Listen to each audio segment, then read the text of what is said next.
Experts say you need a lot of collagen. Kids love sugary treats, and adults love to feel like kids again. You know, the banana was called the world's most perfect food, but you probably won't bring a banana to a party as a dessert. This is All Request History. Subscribe here, request the history of anything, and it could be our next video. Thanks this time to Debbie Shoulders for requesting the history of Jell-O. The concept of the gelatin-based dessert can be traced back to medieval Europe.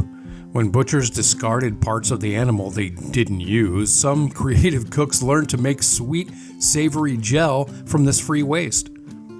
They created this gooey liquid in a boiling process to extract the collagen or the fibrous protein that connects muscle, bones, and skin, cartilage. In 1747, an 18-year-old woman named Hanna Glasse wrote a book of recipes called The Art of Cookery. In it, she explained how to use this gelatin that she called jelly and trifle. In 1845, Peter Cooper was producing more gelatin than most anyone else, but he was using it primarily to make glue in his New York City factory. Since the gelatin was gaining popularity as food in treats and desserts, this entrepreneurial Cooper created a way to crush gelatin into a powder and package it. He got his concept patented, but for some reason it never sold that well.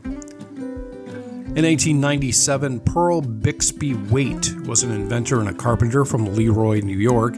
He experimented with gelatin in his own kitchen, trying to create a powdered, tasty cough syrup and a flavored laxative tea. Instead, by mistake, as usual, he discovered a very tasty paste.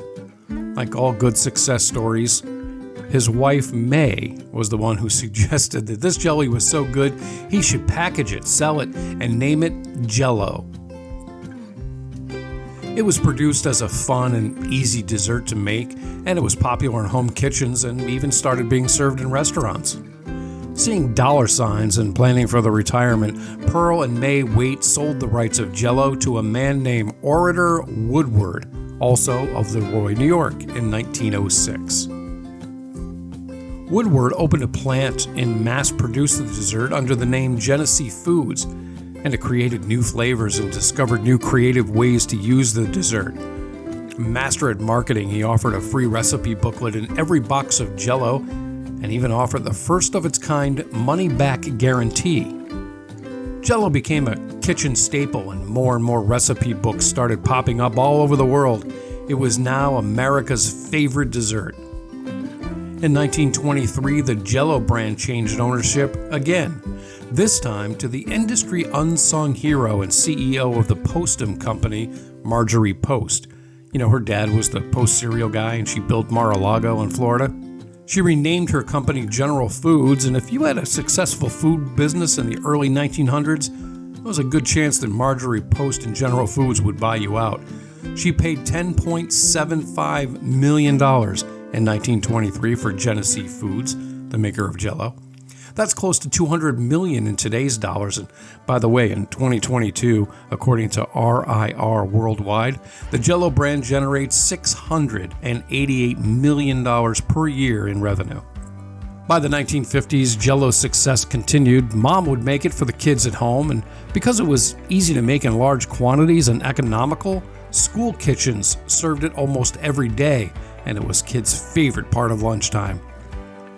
In the 60s, Jell-O introduced a twist on the classic favorite, making Jell-O pudding available in both chocolate and vanilla.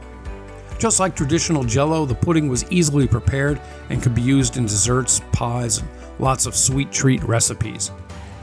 Jell-O and Jell-O pudding ran in tandem as far as a popular dessert choice for decades, and several different variations became available: 8 flavors of pudding and 22 flavors of the traditional Jell-O. Also became available in sugar-free and all-natural packets. Jell-O remained a part of the American culture and used smart mascots like Mr. Wiggle and Jell-O Man. They also had several spokespeople like Kate Smith, Lucille Ball, and Andy Griffith. Insert your own Bill Cosby joke here. What kind of grandfather am I? For years, it was used to make kids' favorite dessert in cakes, pies, parfaits, salads, even cocktails for the adults. Come on, you know you've had a Jell-O shot. And who hasn't been to at least one party that served a Jello mold with only a couple of slices taken out of it? I mean, what is that in there, fruit? In the modern era of retro becoming more popular, Jell-O just remains a great, fun, and easy dessert. Besides the marketing and packaging, it really hasn't changed much, and it hasn't had to. It's a standard in almost every kitchen. In fact, you know you have at least one box of strawberry in your pantry right now, so come on, boil a cup of hot water, add a cup of cold, and in less than 2 hours, you'll feel like a kid again. Well, thanks for checking in. Are you curious? Subscribe here, leave your request in the comments, and the next video could be your history request.